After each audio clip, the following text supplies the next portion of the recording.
Right.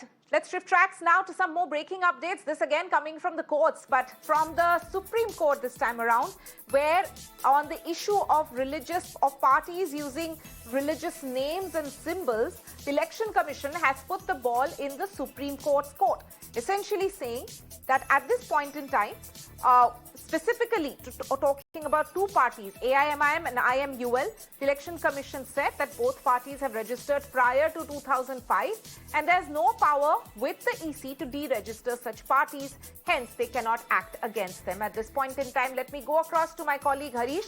Harish, explain the context of this hearing. Election Commission, of course, saying that they can't deregister these parties. What was the petition in the Supreme Court on this matter, and what is the significance, and what are some of the observations which have come through? Yes, in fact, this Election Commission had filed the affidavit, filed the response in a petition filed by the former president of Shia Waqf Board, Said Wasim Rizvi, who had recently converted to Jitendra Tyagi, and he had sought to deregister political parties using name of religion and religious symbol in their names and symbols, and bar from them from contesting. But the Commission said that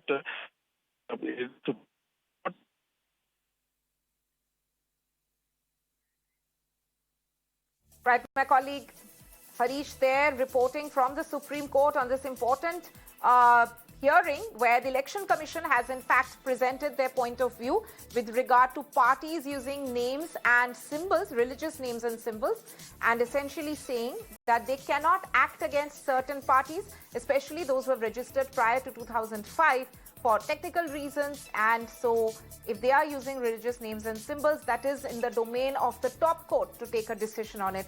Election Commission cannot deregister these parties.